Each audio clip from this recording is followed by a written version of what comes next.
Je suis là-bas.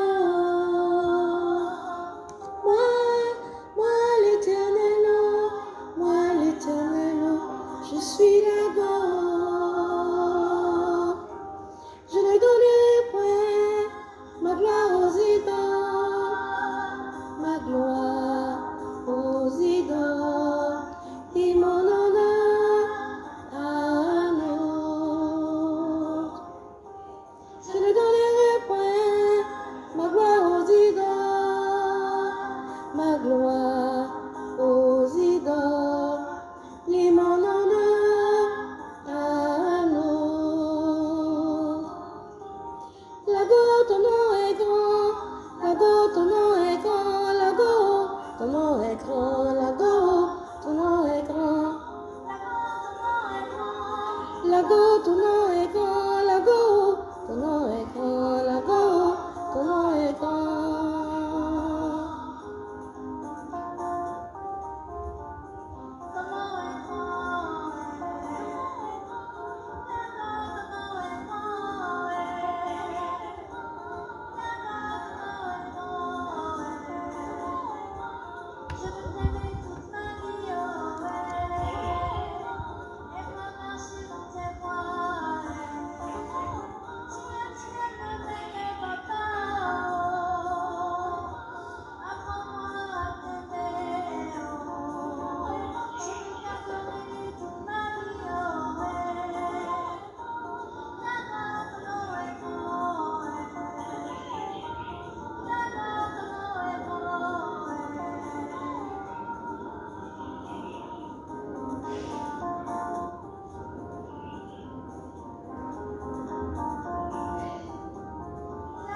Ton nom est grand, là-go, ton nom est grand, là-go, ton nom est grand, là-go, ton nom est grand, là-go, ton nom est grand, là-go, ton nom est grand, là-go, ton nom est grand, là-go, ton nom est grand.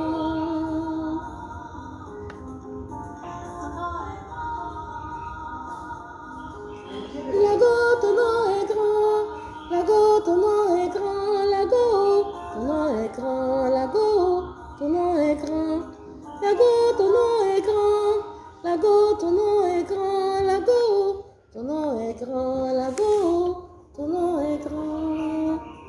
Gloire soit rendue à l'Éternel notre Dieu, à lui la gloire, à lui l'honneur, à lui la louange. Béni soit le roi des rois, béni soit le Seigneur des seigneurs.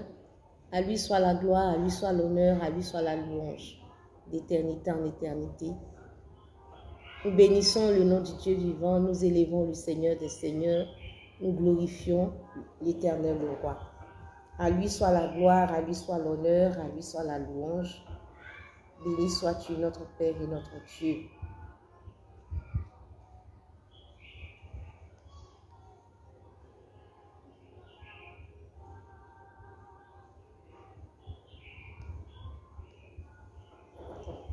Gloire et honneur à l'Éternel notre Dieu, à lui la gloire, à lui l'honneur, à lui la louange. Nous bénissons le nom du Dieu vivant, nous bénissons le Seigneur des seigneurs, nous bénissons le roi de gloire. Famille royale, soyez bénis dans le précieux, glorieux nom de notre Seigneur Jésus. Je suis dans la joie de retrouver les bien-aimés, la famille royale, après un moment d'absence. C'est avec joie que je suis là encore dans la présence du Seigneur pour partager encore la pensée de Dieu. Je salue Agou Grolo. Dieu te bénisse, Agou Grolo. Que la grâce du Seigneur soit avec toi. Contente en tout cas de retrouver ce nom, Agou Grolo. Marie Adou, Dieu te bénisse. À tous les bien-aimés connectés, grâce à Anna, à Tuboali, tous les bien-aimés connectés, que le Seigneur vraiment nous bénisse. Je salue la sœur Amélie Abigail, la servante de Dieu Genèse Lima. Waouh, Amand Digbe. Dieu te bénisse. Je salue Amand Digbe, Valérie Digbe. Bisous, bisous à vous. Que Dieu vous bénisse et que la grâce du Seigneur soit avec vous.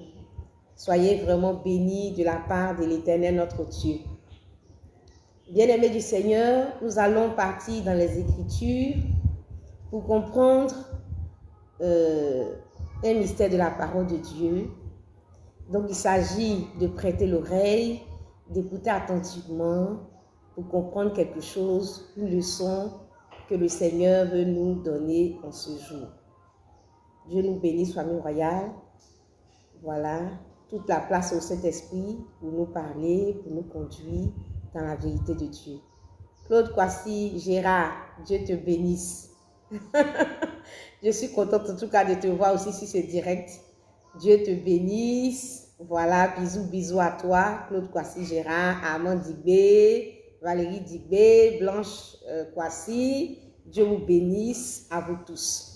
Nous allons donc partir dans les Écritures pour comprendre un mystère de la parole de Dieu en ce qui concerne le mariage. Ce sont des fondations, des fondements de la parole de Dieu en ce qui concerne le mariage. Et ce sont des choses qu'il faut comprendre pour mieux apprécier le mariage, pour mieux aborder le mariage, pour approcher le mariage.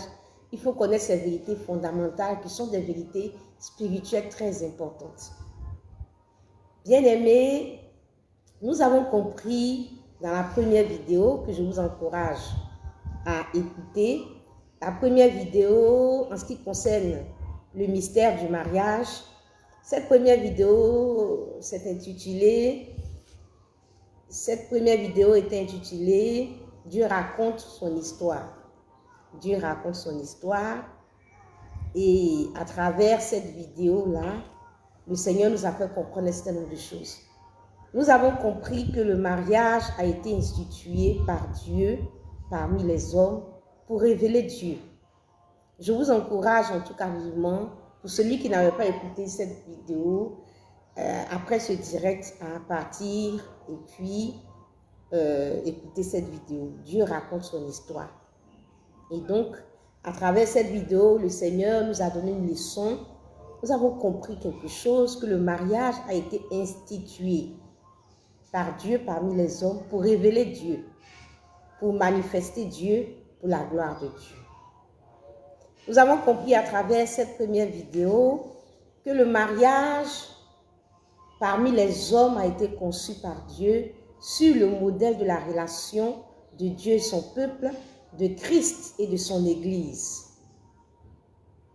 Christ étant donc l'époux et l'épouse étant le peuple de Dieu, l'Église.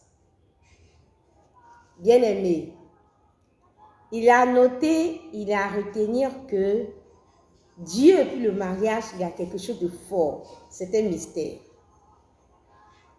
Je veux que tu comprennes très bien, je veux que tu réalises très bien, je veux que tu saches aujourd'hui que Dieu et puis le mariage, il y a quelque chose de fort. Le mariage n'est pas quelque chose d'assez simple. Non. Dieu et puis le mariage, il y a quelque chose de particulier, il y a quelque chose de fort. C'est un mystère. C'est un mystère. Le mariage n'est pas une chose simple. Le mariage n'est pas une chose banale. Le mariage est un mystère. Le mariage est un mystère. Le mariage est une chose profonde. Le mariage fait partie des secrets de Dieu. Le mariage fait partie des choses sacrées. Le mariage fait partie des choses qui tiennent au cœur de Dieu. Le mariage fait partie des choses essentielles. Le mariage fait partie des choses importantes. Le mariage fait partie des priorités. Le mariage est quelque chose qui tient au cœur de Dieu. Et Dieu a une relation particulière avec le mariage. Le mariage est un mystère. En Éphésiens le chapitre 5, les versets 31 et 32, nous pouvons lire ceci. C'est pourquoi l'homme quittera son père et sa mère et s'attachera à sa femme, et les deux deviendront une seule chair. Ce mystère est grand. Je dis cela par rapport à Christ et à son Église. L'homme quittera son père et sa mère, va s'attacher à sa femme, les deux vont devenir une seule chair. Et la Bible dit que ce mystère est grand. Je dis cela par rapport à Christ et à son Église. Le mariage est un mystère et ce mystère est grand. Ce mystère concerne l'union de Christ et de son épouse. Ce mystère-là concerne l'union de la divinité et de l'humanité. Ce mystère est quelque chose qui est incompréhensible à notre entendement. Quand on parle de mystère, c'est quelque chose qui est incompréhensible à notre entendement. Et je veux dire à un bien-aimé aujourd'hui que le mariage est un mystère. Et la Bible nous dit que ce mystère est grand. Et je veux dire à quelqu'un aujourd'hui que le mariage, c'est quelque chose de mystérieux pour toi. C'est par l'Esprit de Dieu que tu peux décoder le mariage.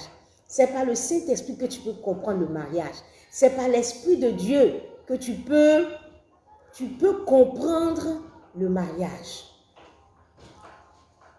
Sinon, le mariage reste incompréhensible à l'homme charnel, à l'homme qui n'a pas l'Esprit de Dieu, à l'homme qui n'a pas en lui l'Esprit de Dieu pour que le Saint-Esprit lui révèle, lui fasse comprendre ce que c'est le mariage, ce que c'est que le mariage. Il va aborder le mariage de façon charnelle. Il va aborder le mariage avec son intelligence humaine, avec peut-être son intelligence livresque, avec l'intelligence, l'intelligence humaine.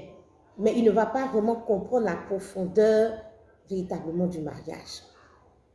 Bien-aimés, aimés rois, aimés reines, à tous ceux qui sont connectés aujourd'hui et qui vont prendre le temps d'écouter encore la vidéo plus tard. Le mystère ne peut être révélé, connu, que dans la mesure où Dieu décide de le révéler en partie ou entièrement. Un mystère reste un mystère jusqu'à ce que Dieu décide de le révéler, soit en partie ou entièrement. Et aujourd'hui, je ne peux pas prétendre posséder toute la révélation du mystère du mariage, mais je veux bénir Dieu de ce qui permet que petit à petit, le voile soit levé sur certains aspects du mariage. Je veux dire à quelqu'un que le mariage est un mystère. Le mariage est un mystère et Dieu lève ce mystère-là au fur et à mesure. Dieu nous fait apercevoir les aspects du mariage, mais le mariage reste un mystère, quelque chose de mystérieux, comme le fond de la mer. Le mariage reste quelque chose de mystérieux comme le fond de la mer, qu'on scrute. On scrute le fond de la mer en permanence, mais on n'a pas encore toute l'entièreté. Et aujourd'hui, je ne peux pas vous dire que je suis venue donner toute la révélation du mariage, non. Je suis venue aussi donner une part. Je suis venue aussi dire quelque chose que le Seigneur a pris aussi le temps de me dire. Mais déjà, nous pouvons nous réjouir pour ce que le Seigneur fait, pour ce que Dieu lève, pour les aspects du mariage sur lesquels Dieu nous éclaire. Nous lui disons merci, merci, merci, merci infiniment pour cela. Nous bénissons le Seigneur pour tout ce qu'il a décidé de nous révéler dans le mystère du mariage, à travers sa parole et à travers son Esprit Saint. Et nous lui disons vraiment merci. Je veux dire à chacun de nous que la révélation de ce mystère ne soit pas simplement une connaissance en plus ou une connaissance de plus, mais que la révélation nous édifie, qu'elle soit pour nous une clé que nous allons utiliser pour ouvrir la porte au vrai mariage, une clé pour comprendre le mariage, pour vivre le mariage comme Dieu voit et comme Dieu veut.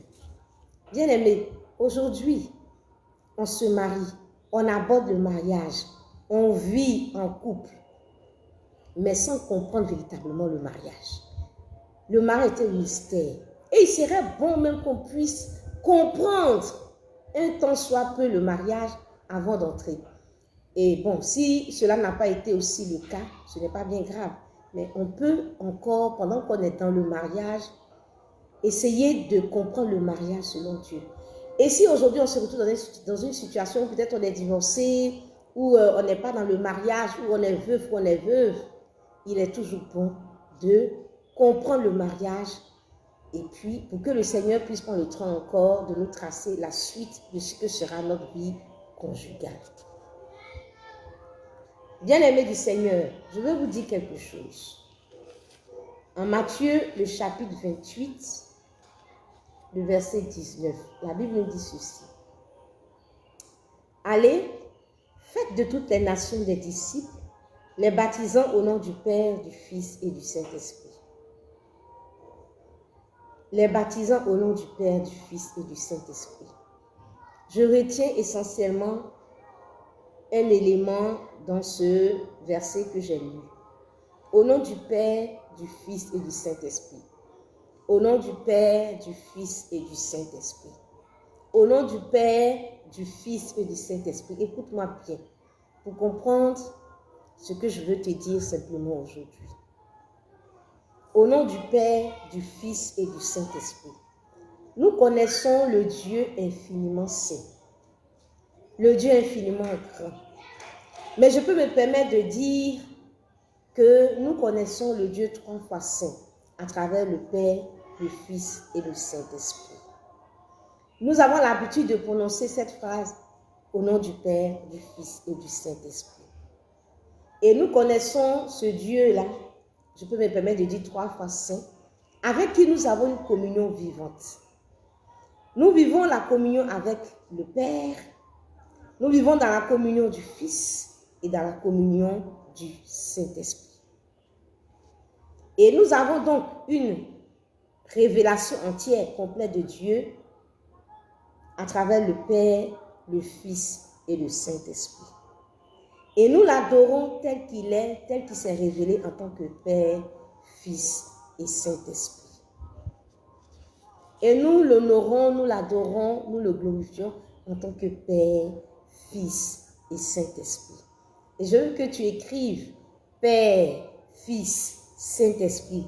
Je veux que tu dises Père, Fils, Saint-Esprit. Et je veux aussi, si tu es avec quelqu'un, si tu es à côté de quelqu'un, dis-lui Père, Fils, Saint-Esprit. Bien-aimé du Seigneur, j'ai dit le mariage est un mystère. Nous avons connu Dieu sous diverses formes, sous diverses manifestations. Au nom du Père, du Fils et du Saint-Esprit. Bien-aimé du Seigneur, dans les Saintes Écritures, nous avons connu en premier Dieu comme Père. Nous avons connu Dieu comme Père. Lorsque Jésus apprenait à prier à ses disciples, il a dit de prier, de dire notre Père qui est dans les cieux. Notre Père qui est dans les cieux. Donc nous avons connu Dieu en premier comme notre Père. Notre Père qui est dans les cieux. Dieu est notre papa. Dieu est notre papa. Dieu est notre papa. Et tout au long des Saintes Écritures, nous pouvons voir Dieu qui est notre papa. En Malachie, le chapitre 2, le verset 10, la Bible nous dit ceci. Nous n'avons-nous pas tous un seul Père? N'est-ce pas un seul Dieu qui nous a créés? N'avons-nous pas tous un seul Père? N'est-ce pas un seul Dieu qui nous a créés? La Bible nous dit que nous avons un seul Père, un seul Dieu qui nous a créés. Dieu est notre Père, Dieu est notre papa. Dieu est notre Père, Dieu est notre papa. Dieu est notre Père, Dieu est notre papa. Nous avons connu Dieu en premier. Nous avons connu Dieu comme Père en premier. Et Jésus nous présente Dieu comme notre Père qui est aux cieux, comme notre papa. Et en Malachie encore, nous voyons que Dieu nous est présenté comme notre seul Père. Notre seul Dieu, notre seul Père qui nous a créés. Donc Dieu le Créateur est notre Père et notre Papa. Mais bien aimé du Seigneur, quand on parle de Père,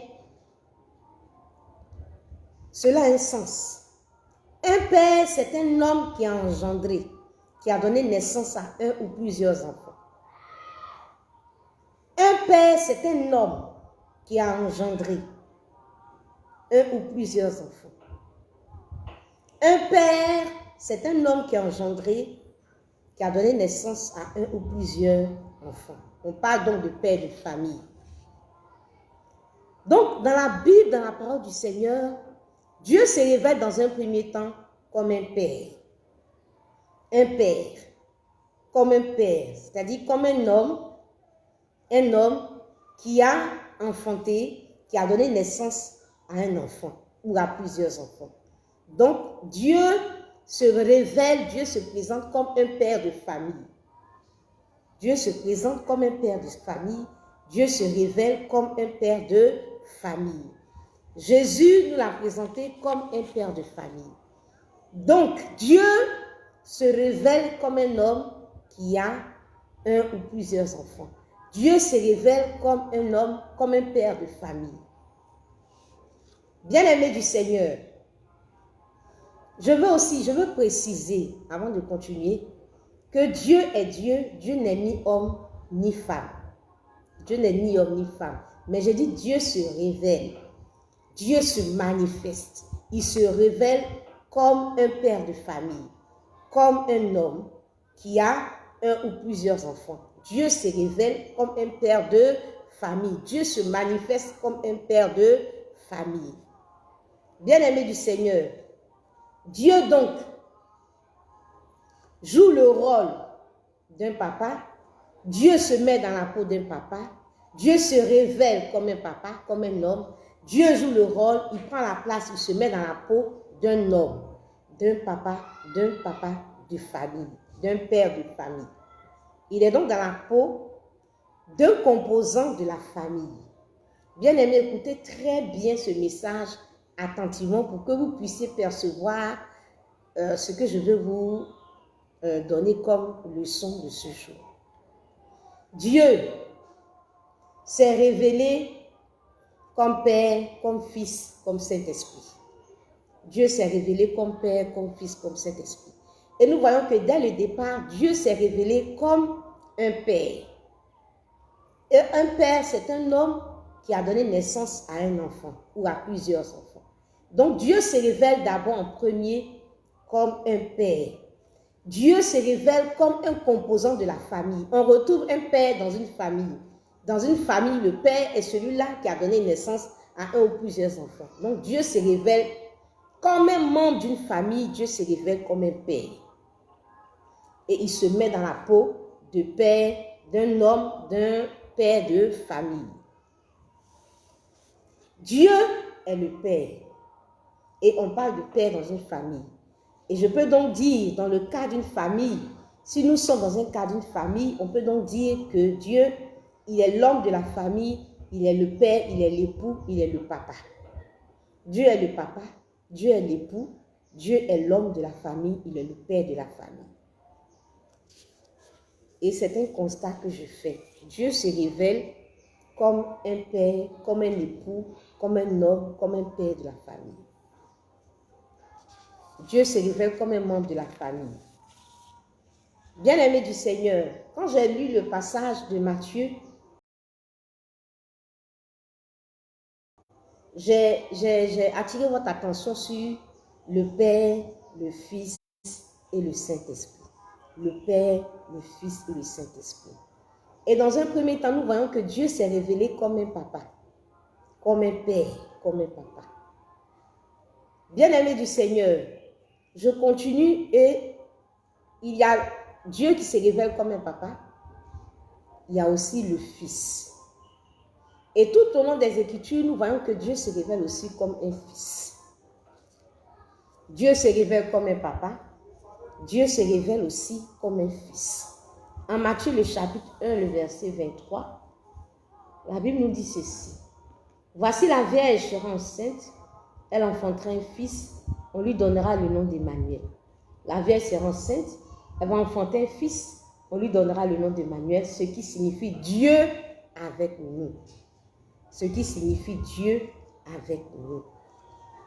Ce qui signifie Dieu avec nous. Emmanuel, Dieu avec nous. Donc Dieu s'est révélé, Dieu est venu dans le monde comme un fils. Et il est notre Emmanuel, Dieu avec nous. En Jean le chapitre 1, Jean le chapitre 1, je vais lire quelques versets du chapitre 1 de Jean. Au commencement était la parole, et la parole était Dieu, et la parole était avec Dieu, et la parole était Dieu. Au commencement était la parole, et la parole était avec Dieu, et la parole était Dieu. Elle était au commencement avec Dieu. Toutes choses ont été faites par elle, et rien de ce qui a été fait n'a été fait sans elle. En elle était la vie, et la vie était la lumière du monde. Verset 14. Et la parole a été faite chair, et elle a habité parmi nous, pleine de grâce et de vérité, et nous avons contemplé sa gloire, une gloire comme la gloire du Fils unique venu du Père. Au commencement était la parole était avec Dieu, et la parole est Dieu. Et la parole s'est faite chair, et cette parole a habité parmi nous, pleine de grâce et de vérité, et nous avons contemplé sa gloire, une gloire comme la gloire du Fils unique venu du Père. Donc, nous voyons que Dieu se révèle ici. Dieu est venu dans le monde sous la forme d'un Fils. Et nous avons contemplé cette gloire-là comme la gloire du Fils unique venu du Père. Donc, nous avons vu cette gloire de Dieu comme un Fils venu du Père. Bien-aimés du Seigneur, au nom du Père, au nom du Fils, au nom du Saint-Esprit, Dieu est venu dans le monde, Dieu s'est révélé comme un papa. Il s'est révélé comme un papa. Ensuite, Dieu est venu dans le monde comme un fils. Il est venu dans le monde comme un fils. Un fils est aussi un membre de la famille. Dans une famille, il y a un papa, il y a une maman, il y a un fils. Il y a un fils ou une fille. Ou plusieurs enfants. Bien-aimés du Seigneur, nous voyons que Dieu se révèle comme un membre d'une famille. Dieu se révèle comme un père de famille, comme l'homme de la famille, l'époux de la famille. Dieu se manifeste comme un père de famille. Nous voyons aussi Dieu qui se manifeste, qui se révèle aux hommes comme un fils, comme un membre encore d'une famille. Au nom du Père, du Fils et du Saint-Esprit. Donc nous avons connu en premier Dieu le Père, l'image de l'homme de la famille, le Père qui a engendré des enfants. Nous voyons donc ce Père-là qui a engendré un fils.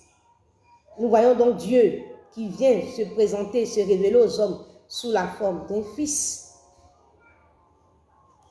Donc nous avons connu Dieu en tant que Père et nous connaissons aussi Dieu en tant que Fils.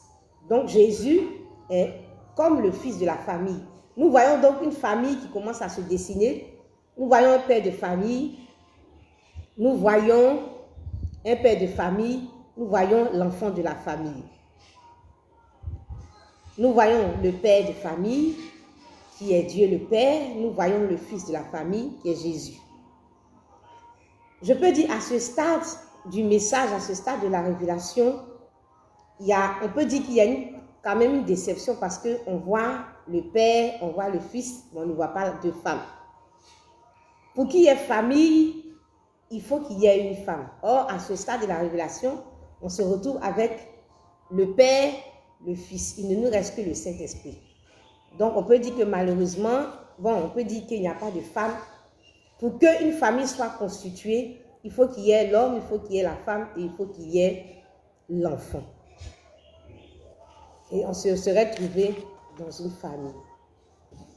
Bien-aimés du Seigneur, je suis en train de vous révéler quelque chose. Comme Dieu, il se révèle lui-même. Comme Dieu se révèle lui-même. Comme la parole révèle la parole, je peux dire qu'à ce stade, je n'ai pas de femme.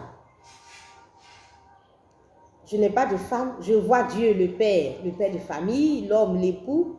Je vois le Fils. Je ne vois pas de femme. Mais je sais une chose, c'est que quand la parole de Dieu présente Dieu, elle présente le Père, le Fils et le Saint-Esprit. Elle présente le Père, le Fils et le Saint-Esprit. Et donc, comme la parole révèle la parole, je vais interroger la parole de Dieu, je vais interroger l'élément de la parole de Dieu qui reste, qui est le Saint-Esprit, pour savoir ce que le Saint-Esprit représente. Donc, il me reste à savoir ce que cache le Saint-Esprit. Bien-aimé du Seigneur, en Matthieu, le chapitre 3. Matthieu, le chapitre 3. Matthieu, le chapitre 3. Le verset 13. La Bible nous dit ceci. Alors Jésus vint de la Galilée au Jourdain vers Jean pour être baptisé par lui. Mais Jean s'y opposait en disant, « C'est moi qui ai besoin d'être baptisé par toi et tu viens à moi. » Jésus lui répondit, « Laisse faire maintenant, car il est convenable que nous accomplissions ici tout ce qui est juste. » Et Jean ne lui résista plus. Verset 16. Dès que Jésus eut été baptisé, il sortit de l'eau, et voici les cieux s'ouvrirent, et il vit l'Esprit de Dieu descendre comme une colombe et venir sur lui. Et voici, une voix fit entendre des cieux ces paroles. Celui-ci est mon Fils bien-aimé en qui j'ai mis toute mon affection. Bien-aimé du Seigneur, nous avons vu Dieu se manifester comme un père de famille. Nous avons vu Dieu se manifester comme un fils de famille. Donc nous voyons une famille où il y a un papa, il y a une maman. Un papa, un fils plutôt, mais il n'y a pas de maman. Et nous voyons que dans la parole de Dieu, le Seigneur se révèle comme Père, comme Fils et comme Saint-Esprit. Donc je cherche à savoir ce que cache le Saint-Esprit. Et je viens de lire un passage des Écritures où la Bible dit qu'au baptême de Jésus, les cieux se sont ouverts et ici nous voyons l'Esprit de Dieu descendre comme une colombe et venir sur Jésus. Et là, une voix s'est fait entendre des cieux, ces paroles. Celui-ci est mon Fils bien-aimé en qui j'ai mis toute mon affection. Celui-ci est mon Fils bien-aimé en qui j'ai mis toute mon affection. Bien-aimé du Seigneur, je reprends encore cette partie des Écritures en Luc, le chapitre 3, à partir du verset 21. Tout le peuple se faisait baptiser, Jésus fut aussi baptisé. Et pendant qu'il priait, le ciel s'ouvrit.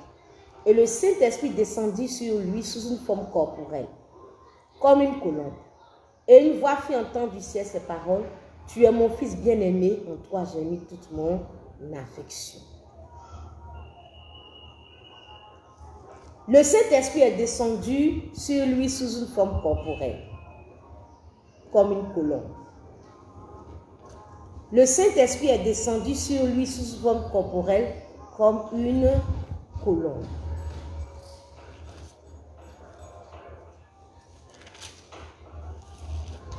Quand nous avons lu Matthieu 3 tout de suite, tout à l'heure, la Bible dit que quand Jésus a été baptisé, il est sorti de l'eau, les cieux s'ouvrirent et l'Esprit de Dieu est descendu comme une colombe est venu sur Jésus. Au baptême de Jésus, le Saint-Esprit est descendu sur lui sous une forme corporelle. Nous voyons ici que le Saint-Esprit est descendu sur Jésus sous une forme corporelle, physique.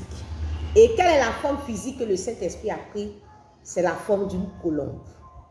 C'est la forme d'une colombe. Je veux que tu dises colombe. Je veux que tu écrives colombe.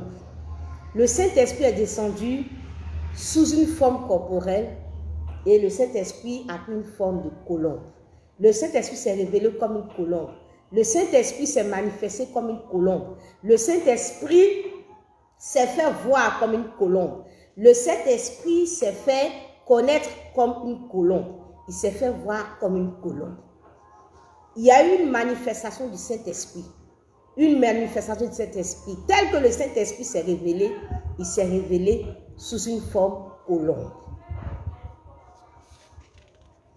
Et la voix qui a accompagné la colombe disait, la voix qui a accompagné dit, « Tu es mon Fils bien-aimé, en toi j'ai mis toute mon affection. » Tu es mon Fils bien-aimé, en toi j'ai mis toute mon affection. Bien-aimé, nous avons compris à travers ce passage que nous pouvons identifier le Saint-Esprit comme une colombe. Le Saint-Esprit est une colombe. Mais qu'est-ce que la colombe cache dans la parole du Seigneur? Dans le cantique, dans le cantique, nous voyons la colombe. Dans ce livre, nous voyons la colombe. Cantique, le chapitre 2, le verset 14. Nous voyons déjà à partir du verset 13, « Lève-toi, mon ami, ma belle, et viens. Ma colombe qui te tient dans les fonds du rocher, qui te cache dans les parois escarpées, fais-moi voir ta figure, fais-moi entendre ta voix, car ta voix est douce et ta figure agréable. » Bien-aimés du Seigneur, à travers le cantique des cantiques, nous voyons la colombe comme une femme.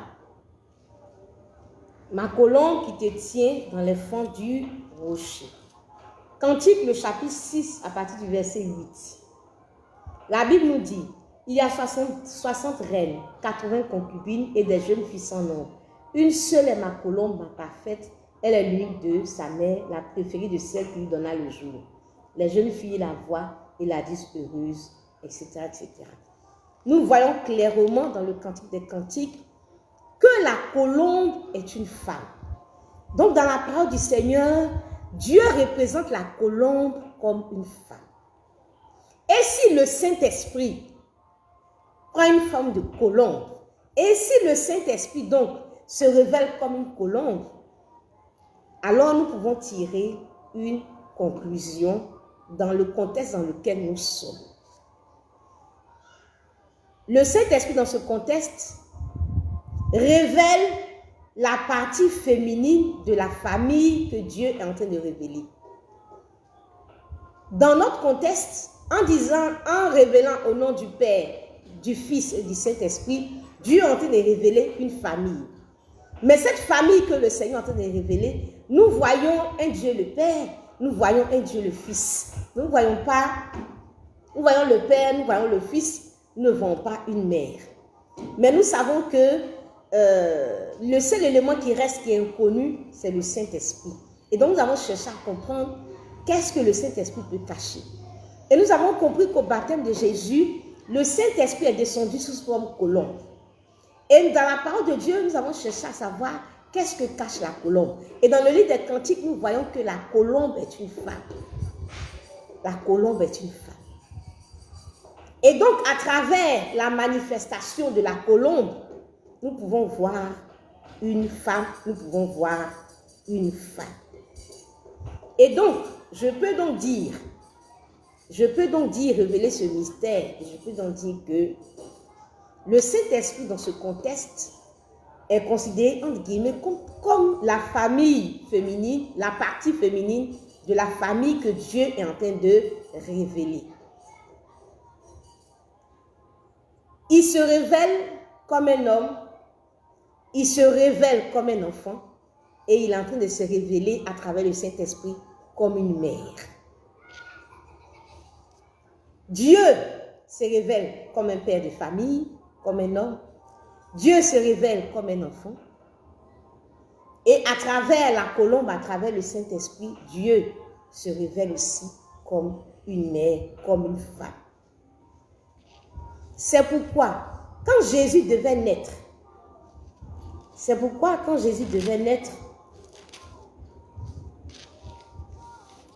quand l'enfant Jésus devait naître, Marie a posé une question. Quand Dieu a envoyé l'ange pour parler à Marie, Marie a posé une question. La Bible nous dit qu'au 6e mois, l'ange Gabriel fut envoyé par Dieu dans une ville de Galilée appelée Nazareth, auprès d'une vierge fiancée à un homme de la maison de David nommé Joseph. Et le nom de la vierge était Marie. L'ange est entré chez elle. Et l'ange a dit, je te salue, toi à qui une grâce a été faite, le Seigneur est avec toi. Et la Bible nous dit que troublée par cette parole, Marie se demandait ce que pouvait signifier une telle salutation. L'ange lui dit, ne crains pas Marie, car tu as trouvé grâce devant Dieu. Et voici, tu deviendras enceinte. Et tu enfanteras un fils et tu lui donneras le nom de Jésus.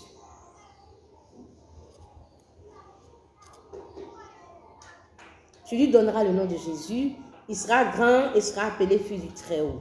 Et le Seigneur Dieu lui donnera le trône de David, son père, etc., etc. Et Marie dit à l'ange, comment cela se fera-t-il puisque je ne connais point d'homme? Comment cela se fera-t-il puisque je ne connais point d'homme? L'ange lui dit, le Saint-Esprit viendra sur toi et la puissance du Très-Haut te couvrira de son ombre. Et c'est pourquoi le Saint-Enfant qui naîtra de toi sera appelé Fils de Dieu. Bien-aimé du Seigneur, j'ai dit que la colombe dans les Saintes Écritures, c'est une femme. Le Saint-Esprit s'est révélé comme une colombe. Le Saint-Esprit s'est révélé comme une femme. Lorsque le Seigneur, le Fils Jésus devait naître, qu'est-ce qui s'est passé? L'ange a été envoyé vers Marie. Marie a commencé à dire, mais comment cela va se faire? Et l'ange a dit, le Saint-Esprit va venir. Le Saint-Esprit va venir et c'est le Saint-Esprit qui fera son action pour que cet enfant-là vienne au monde. Bien-aimé du Seigneur, Dieu s'est révélé comme un homme. Il s'est révélé comme un enfant. Je suis en train de voir ici que Dieu est en train de se révéler comme une famille. Et nous avons vu un père de famille, nous avons vu un enfant. Nous n'avons pas vu de mère. Pour que la famille soit constituée, il fallait une mère. Et nous voyons que le Saint-Esprit est une colombe et la colombe est une femme. Et nous voyons que lorsque il a été annoncé que le Seigneur Jésus devait venir, la Bible nous dit de la bouche de l'ange que le Saint-Esprit va venir. Bien-aimé du Seigneur, l'enfant Jésus devait naître. L'enfant Jésus devait naître. Mais l'enfant Jésus n'allait pas naître directement du Père. C'est donc une femme qui devait mettre cet enfant au monde. Et comme c'est une femme qui devait mettre cet enfant au monde, l'ange dit, le Saint-Esprit va venir. Le Saint-Esprit qui représente donc, je peux dire, la partie féminine de cette famille. Le Saint-Esprit va venir et c'est le Saint-Esprit qui fera venir cette femme. C'est la colombe qui fera venir cet enfant plus tôt. Le Saint-Esprit fera venir l'enfant. La colombe fera venir l'enfant. C'est la femme qui fera venir l'enfant. Ce sera la postérité de la femme. Et cette postérité de la femme-là,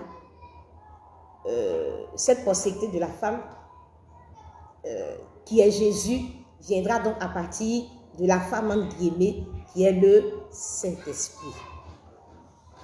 Bien-aimé du Seigneur, c'est le Saint-Esprit qui est la colombe, qui est la femme qui va venir concevoir l'enfant et qui va faire venir l'enfant au monde. L'enfant Jésus va venir. Il va venir comment? Il va venir par le Saint-Esprit, qui est la femme, qui est la mère dans ce contexte. Et donc, l'enfant qui a été conçu du Saint-Esprit. C'est le Saint-Esprit qui l'a conçu. En réalité, on a vu une Marie, mais en vérité, c'est le Saint-Esprit qui est derrière, qui l'a véritablement enfanté, qui l'a fait venir dans ce monde. Bien-aimé du Seigneur, pour que Jésus vienne au monde, c'est le Saint-Esprit. Et je m'autorise à appeler donc le Saint-Esprit dans ce contexte comme la mère, comme la colombe, comme la femme qui est venue enfanter Jésus. Marie donc est l'élément féminin visible, mais c'est le Saint-Esprit qui est véritablement cette colombe, cette femme qui est venue mettre cet enfant-là au monde. Et je m'autorise à appeler dans ce contexte-là le Saint-Esprit comme la mère qui l'a enfanté. Quand Marie a dit, comment cela se fera-t-il? Le Seigneur a dit, le Saint-Esprit va venir. Et je peux m'autoriser à paraphraser en disant, le Saint-Esprit va venir, c'est-à-dire la mère va venir, et la mère va venir enfanter le Fils qui est Jésus. Et c'est pourquoi il sera appelé Fils de Dieu. Bien-aimé du Seigneur, je veux simplement te dire, je veux simplement te révéler ce mystère, pour dire que, à travers, au nom du Père, du Fils et du Saint-Esprit, Dieu révèle une famille. Dieu révèle une famille. Bien-aimé du Seigneur, je veux simplement te dire qu'à travers, au nom du Père, du Fils et du Saint-Esprit, Dieu révèle une famille. Le Père, le Fils et le Saint-Esprit.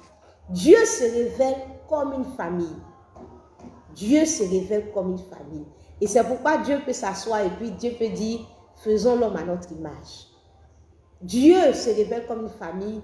Dieu pense comme une famille. Dieu réagit comme une famille. Dieu agit comme une famille. Dieu est seul, il est unique. Dieu est seul, Dieu est unique. Et Dieu décide de se manifester comme membre d'une famille, comme une composante d'une famille. Aujourd'hui, Dieu se révèle comme Dieu le Père, comme père de famille. Demain, il se révèle comme étant le Fils. Après-demain, il se révèle comme étant une mère qui enfante, qui met au monde comme une colombe. Bien-aimé du Seigneur, Dieu se révèle comme une famille, comme un père, comme un fils, comme une mère. Dieu se révèle comme une famille. Il agit comme une famille. Il agit comme une famille. Bien-aimé du Seigneur, je veux dire quelque chose. Je veux te dire quelque chose. Dieu est Dieu. Il est seul, il est dans l'univers, il est unique. Mais Dieu, dans l'univers dans lequel il est, il vit la famille, il garde l'esprit de la famille, il tient à la famille. Il tient à la famille. Il tient à la famille. Et c'est pourquoi Dieu étant unique, Dieu étant Dieu, de là où il se trouve, sur son trône de gloire là-bas, dans son palais là-bas, pendant qu'il est seul, il se révèle. Il se révèle comme membre d'une famille. Dieu tient à la famille, Dieu a l'esprit de la famille, Dieu garde l'esprit de la famille. Et même si Dieu, il est seul, il est unique, mais Dieu décide de se révéler comme une famille. Et il se révèle comme un père, Dieu le Père, comme notre Père qui est dans les cieux. Il se révèle comme un fils, Jésus, qui est venu dans ce monde. Et il se révèle par l'Esprit de Dieu comme une mère. Et l'Esprit de Dieu comme une mère. Et nous avons vu comment est-ce que le Saint-Esprit, qui est une colombe, la colombe qui est une femme. Et combien de fois, quand le Seigneur Jésus devait venir au monde, c'est la colombe qui est venue.